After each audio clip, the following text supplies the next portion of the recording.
총선이 다급해졌을까요? 국힘당 비대위원들의 반란이 시작됐습니다. 지난번에 국힘당 비대위원 김경률에 이어 이번에는 박은식 비대위원이 김건희에 대해서 뭐라고 입장 표명을 해야 한다며 윤석열을 직격했습니다.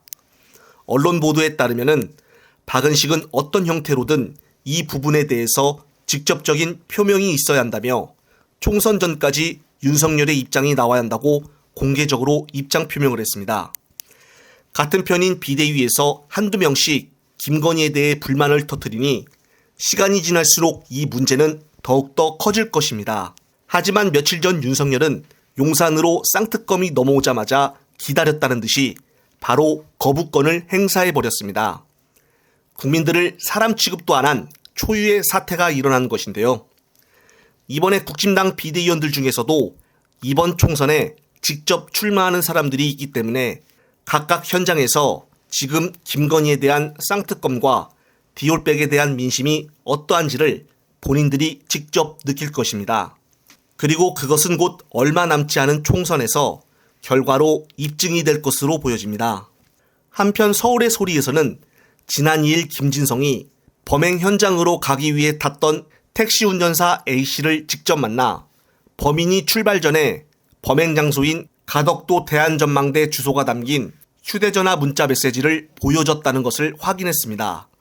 택시 운전사 A씨는 당시 콜을 받고 오전 7시 30분경에 김진성을 숙소 근처에서 태웠으며 김진성은 택시를 탄 후 휴대전화에 있는 문자 메시지를 보여주며 여기 주소로 가달라라고 말을 했다는 것입니다.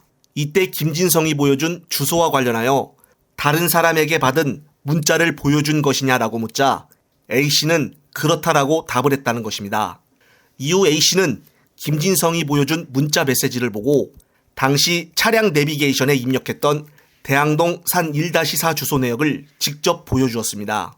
해당 주소는 정확히 범행이 일어났던 장소인 가덕도 대한전망대와 똑같은 주소였습니다.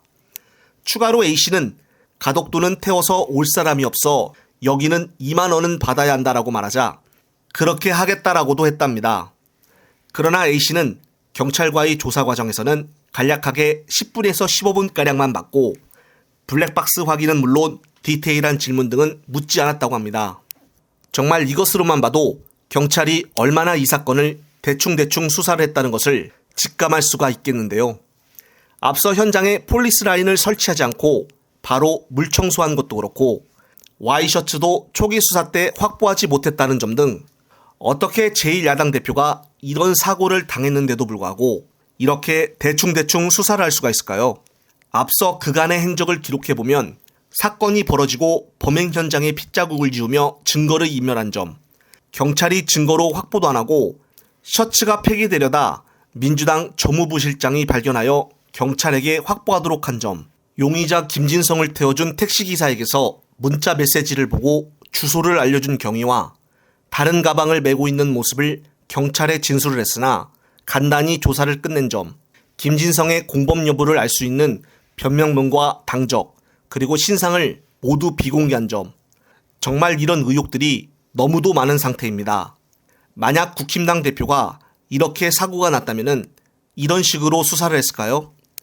정말 윤석열 정부 들어서 상식적으로 이해할 수 없는 부분들이 한두 가지가 일어나고 있는 것이 아닙니다. 정말 이 사건은 반드시 특검이 필요해 보입니다. 민주 지지자들도 특검을 해야 한다라고 한 목소리를 내고 있습니다. 계속적으로 추가 소식이 나오면 저 역시 말씀드릴 것을 약속을 드리며 이번 영상은 여기서 마무리하겠습니다. 시청자 여러분, 시청해 주셔서 감사합니다.